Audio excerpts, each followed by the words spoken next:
سعودی عرب کا جو national anthem ہے جو انہوں نے اپنے نیشنل ڈے پر ابھی لانچ کیا، میں وہ یہ آپ کو فوٹیج دکھا رہا ہوں جس میں آپ دیکھتے ہیں پاکستان سے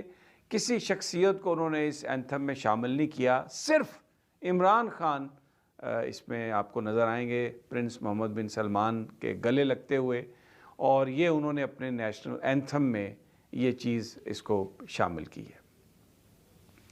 اب بڑا سوال ہے میرا آپ سے بھی یہی،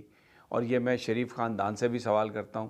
کہ اگر عمران خان اتنے ہی سعودی اس سے ناراض تھے، MBS اتنے ہی ان سے ناراض تھے، تو انہوں نے اپنے نیشنل اینتھم میں ان کا جو قومی ترانہ ہے اس میں عمران خان کو کیوں شامل کیا؟ ان کی ساتھ جو ملاقات تھی، جو ان کے ساتھ وہ گلے مل رہے تھے، ہنستے ہوئے ہم محمد بن سلمان کو دیکھتے ہیں وہ عمران خان کو گلے لگا رہے ہیں، تو یہ پھر سب انہوں نے کیوں کیا؟ اگر عمران خان نے ان کو اتنا خفا کیا تھا، اگر عمران خان کچھ ایسا کر رہے تھے جو سعودی عرب یہ سمجھتا ہے کہ یہ غلط تھا، تو پھر ان کو کیوں شامل کیا؟ تو اس کا مطلب یہ ہے کہ بنیادی طور پر پاکستان کے عوام کو جھوٹ بولا جا رہا ہے، پاکستان کے عوام کو گمراہ کرنے کی کوشش کی جا رہی ہے عمران خان کے حوالے سے۔ ایک تو یہ کہا جا رہا ہے جی کہ انٹرنیشنل اسٹیبلشمنٹ جو ہے وہ عمران کو پسند نہیں کرتی، یہ نون لیگی کہہ رہے ہیں کہ جی یہ ریاست کی ضرورت تھی عدم اعتماد کرنا، ریاست کو یہ پتہ چل گیا تھا کہ دنیا جو ہے وہ عمران خان سے بات نہیں کرنا چاہتی، اس لیے عمران خان کو ہٹانے کے لیے نو کانفیڈنس کی، اور ہم نے اس کا پولیٹیکل کیپٹل جو ہے وہ اس کو ہم نے پے کیا ہے۔ اب یہ جو ویڈیو آئی آپ کے سامنے، اس سے آپ کو کم از کم یہ جو بات ہے یہ تو یقین ہو گیا کہ سعودی عرب کے عمران خان سے کوئی تعلقات خراب نہیں تھے، پرنس محمد بن سلمان عمران خان کے خلاف نہیں تھے، کیونکہ انہوں نے یہ قوم کو بتانے کی کوشش کی، شہباز شریف نے اور مریم نواز نے اور مریم اورنگزیب نے، کہ جی یہ جو گھڑی سعودی عرب نے دی تھی عمران خان کو، جس کے اوپر مکہ کا خانہ کعبہ کا وہ اس میں ڈائل تھا، تصویر بنی ہوئی تھی، اس سے سعودی عرب بہت ناراض ہوا کہ یہ جی ہم نے گھڑی دی، خصوصی گھڑی دی، اور خانہ کعبہ والی گھڑی تھی، اس کو عمران خان نے بیچ دیا۔ ایک تو یہ انہوں نے الزام لگایا تھا۔ دوسرا یہ کہتے تھے کہ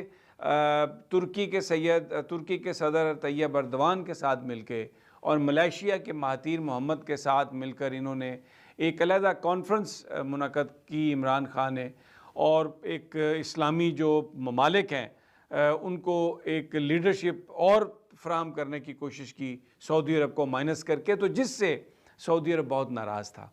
لیکن ان کو یہ آدھا سچ بتاتے ہیں۔ یہ بات درست ہے کہ کانفرنس کی بات ہوئی تھی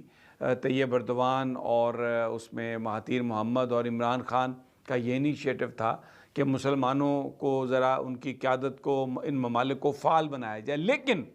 جب سعودی عرب کی طرف سے ریزرویشن آئی اس بات کی، تو عمران خان صاحب نے یہ فیصلہ کیا کہ بجائے اس کے کہ ہم امہ کو مزید ڈیوائیڈ کریں اور مزید گروپنگ کریں، وہ اس کانفرنس میں نہیں گئے تھے۔ انہوں نے اس کانفرنس میں جانے سے معذرت کر لی تھی، سعودی عرب کو ناراض نہیں کیا تھا نمبر 1، اور دوسرا جو ہماری مسلم جو ممالک ہیں، جو کمیونٹی ہے، اس میں تاکہ کسی طرح سے بھی کوئی گروپنگ نہ ہو، وہ نہیں گئے تھے۔ اور ابھی جو لیٹسٹ جو تھی کہ جس طریقے سے عمران خان صاحب کو جیلوں میں رکھا گیا، جس طریقے سے ان کے ساتھ یہ جو کچھ کیا، اس پر بھی سعودی پرنس نے یہ کہا تھا کہ یہ مناسب نہیں ہے، عمران خان ایک لیڈر ہیں، آپ ان کے ساتھ لیڈروں والا سلوک کریں۔ پھر جو ہماری قیادت ہے، انہوں نے یہ خبریں چلائیں کہ پرنس محمد بن سلمان آ رہے ہیں انڈیا، جب G20 کے لیے وہ جائیں گے تو چند گھنٹے یہاں پر قیام کریں گے اور ریفائنری کی بات ہوگی اور سب کچھ ہوگا، لیکن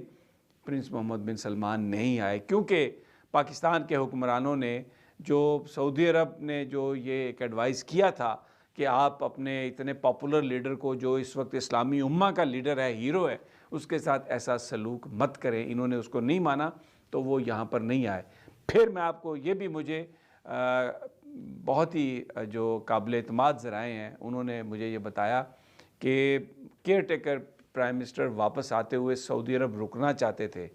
تاکہ کسی طریقے سے یہ تاثر زائل ہو سکے کہ سعودی عرب اور پاکستان کے بیچ دوری ہے، اور وہ لندن میں بھی رکے رہے۔